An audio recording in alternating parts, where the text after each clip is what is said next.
bien, nos acompaña Gerardo Lamas, abogado asociado de Lamas Puccio Abogado. Gerardo, ¿qué tal? Bienvenido. Buenas tardes. Muchísimas gracias por acompañarnos.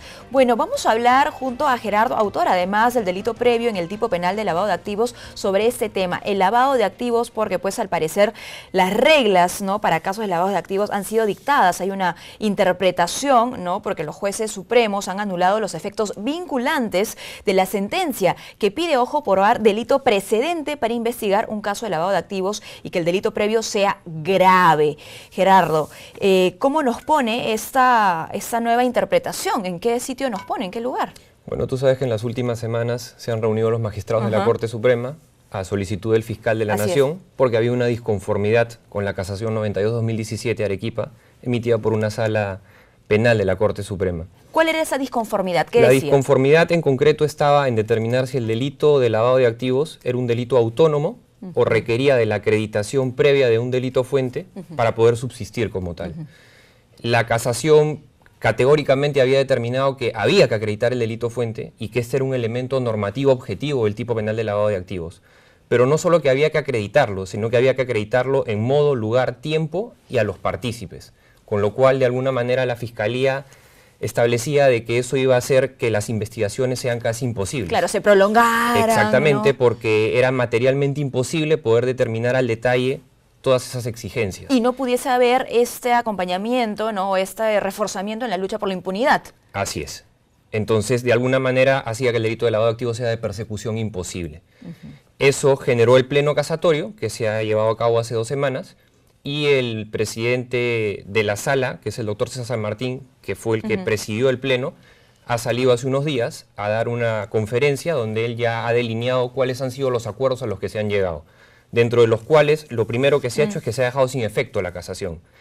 La parte vinculante, la casación sigue teniendo sus efectos como tal para el caso específico, pero la parte vinculante ha sido dejada sin efecto y se han establecido algunos lineamientos. Lo primero y lo más trascendente es que se ha establecido que el artículo 10 es una disposición declarativa, ¿no?, con lo cual no es un tipo penal, no es un delito que tiene un supuesto hecho y una consecuencia jurídica. Simplemente sirve para interpretar de manera sistemática el artículo 1, 2, 3 y 4 del Código Penal.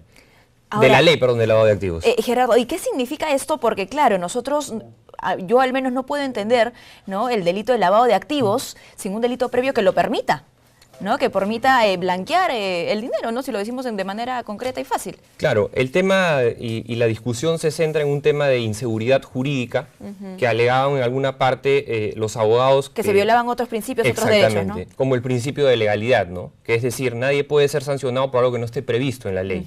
Y la ley de lavado de activos era categórica y clara en remitirse a un catálogo de delitos fuentes que podían ser generadores de ganancias ilegales y que posteriormente serían susceptibles de lavado de activos, ¿no?, o serían maculadas, como en términos técnicos. Entonces, por ahí es donde se ha centrado la discusión, pero la Fiscalía se cerraba en decir que era un delito autónomo, sustantivamente, y que no requería de una acreditación específica de delito fuente. Lo primero que la Corte Suprema ya ha señalado es que el delito fuente es un elemento normativo objetivo, con lo cual de alguna manera refrenda lo que dijo la casación. El problema está en cuál es el grado de acreditación que debe tener ese delito fuente. Ahora la Corte Suprema está diciendo que debe ser de manera genérica y no de manera específica. Ahora, seguimos con problemas de interpretación entonces en el delito de lavado de activos. Claro, porque no sabemos cuáles son los alcances de genérico. Eso supongo que habrá que esperar los próximos días. Claro, el debate va a seguir, ¿no? Sí, pero ya por lo menos han dicho que es un elemento normativo objetivo del tipo, con lo cual refrendan lo que dice la casación, y la discusión es cuál sería el grado de acreditación que habría que tener, ¿no? Ahora, si hacemos también un repaso histórico por cómo se ha entendido el delito de lavado de activos, ojo, tú has hecho esto muy claramente en tu libro, El delito previo en el tipo penal de lavado de activos, porque antes se entendía directamente relacionado con el narcotráfico, y hay que decir que ese ya no es el escenario actual, no completamente. Así es, lo que pasa es que actualmente ya el catálogo de delitos fuentes se ha abierto, y eso fue en realidad a raíz de la Convención de Palermo del año 2000, donde se amplió el catálogo de delitos determinantes. ¿Por qué? Porque también ha habido, a través de lo que se denominan organizaciones criminales transnacionales, otros delitos que han sido susceptibles de ganancias delictivas y que han estado siendo blanqueados, porque es la única manera en la que las personas que cometen estos delitos pueden disfrutar de ese dinero. Entonces ya no podíamos circunscribirnos, como en un primer momento en los años 80, al Claro. narcotráfico, que era el delito fuente estrella, por así decirlo, ¿no? Porque en realidad lo que se buscaba era una política criminal para erradicar el narcotráfico, ¿no? Y en el caso peruano fue al narcotráfico y al narcoterrorismo, que fue con la promulgación de una ley en el año 1991, el Código 1991. ¿Existe un catálogo de delitos previos? Sí, ¿No? actualmente ¿Cuáles sí. serían esos delitos previos? Bueno, los delitos previos normalmente son los que revisten mayor gravedad. Ahora, en el caso peruano nosotros tenemos un sistema mixto, que tiene un Ajá, a sistema ver. tasado de delitos previos, como son el tráfico de humanos, el narcotráfico, secuestro, Claro. extorsión, delitos de Minería un revestimiento ilegal, minería ¿no? ilegal, exactamente. Proxenetismo, trata de personas, por acá tengo un Y poquito, sí. la otra discusión es que después tenemos una fórmula abierta que permite cualquier delito que pueda generar una ganancia ilegal. Claro. Con lo cual tenemos Para un no sistema ceñirnos abierto. tampoco a ese catálogo. Exactamente. Y ¿no? eso también ha sido parte de la discusión que se ha llevado a cabo en el pleno casatorio.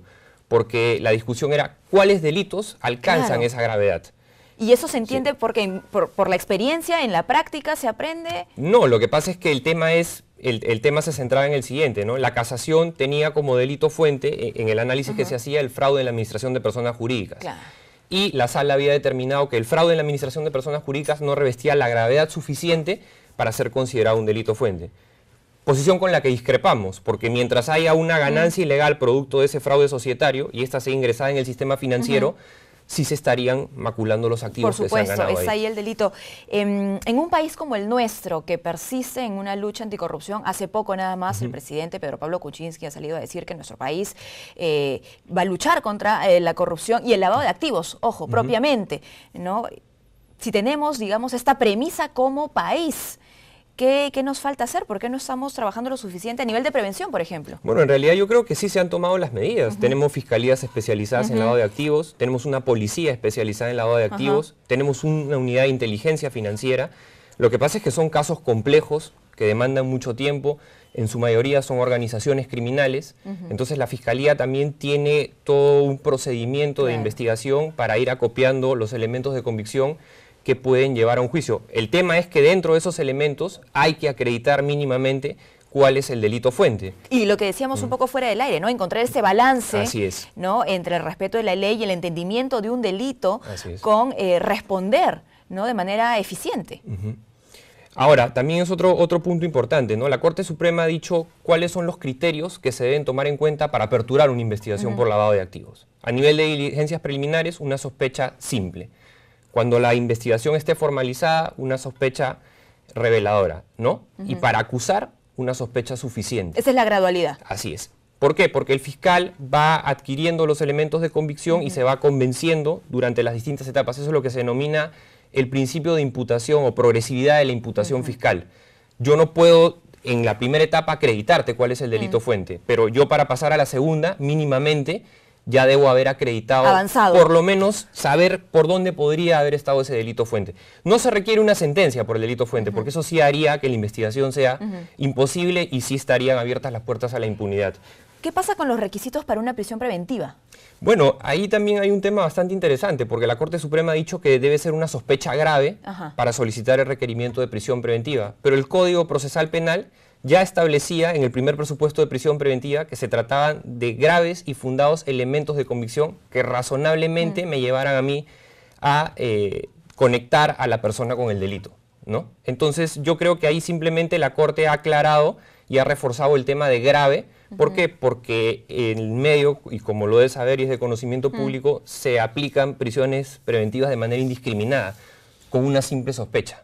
Entonces ahora la Corte Suprema ha reafirmado el tema de la gravedad, y quiere decir que para gravedad estamos ya casi a puertas de un juicio por lavado de activos. Con la parte inicial no alcanzarían los elementos para una prisión preventiva. En ese nuevo escenario, ¿cuáles serían los retos para nuestros fiscales y jueces que van a justamente abordar el delito de lavado de activos? Bueno, yo creo que van a tener que ser más rigurosos en cuanto a lo que significa el acopio de elementos de convicción durante las distintas etapas para poder llegar con una teoría del caso más sólida, Más contundente. que permita un éxito rotundo al momento de presentar el caso ante un juzgado, ¿no? O a nivel de juicio. En principio, como te digo, y lo que no está muy claro es cuál es el grado de acreditación que se requiere. Todavía ha quedado eso un poco en el aire y es un poco contradictorio porque si es un elemento hay que acreditarlo, ¿no? ¿Estas contradicciones, estas interpretaciones que son poco claras, podrían ajustarse? ¿Hay aún tiempo para eso? Bueno, yo creo que hay que darle un poco de tiempo al pleno casatorio que va a salir, hay que dejarlo avanzar y ir corrigiendo de acuerdo a cómo se van dando las investigaciones, ¿no? En principio ya la casación ha quedado sin efecto y todas las investigaciones que habían sido cerradas, tengo entendido que algunas han sido recurridas en segunda instancia, probablemente sean Y esa es la pregunta que se hacen ¿no? muchos ciudadanos, ¿no? En la actualidad, ¿qué va a pasar con aquellos casos que están en investigación, que están esperando sentencia por lavado de activos? Ese es el tema también. Hay que ver exactamente cómo se va a ir dando esto y en principio yo creo que es un avance porque esto ha sido un debate jurídico alturado donde se han puesto de acuerdo y se han esclarecido puntos controvertidos. Y ojo, no un debate de semanas ni de meses, sino ya de hace algunos años, me parece, ¿no? Tiene como 10 años la discusión. Así es, bueno, muchísimas gracias, No, Gerardo, gracias a por ustedes. acompañarnos. Hemos conversado con Gerardo Lamas, abogado asociado de Lamas Puccio Abogados.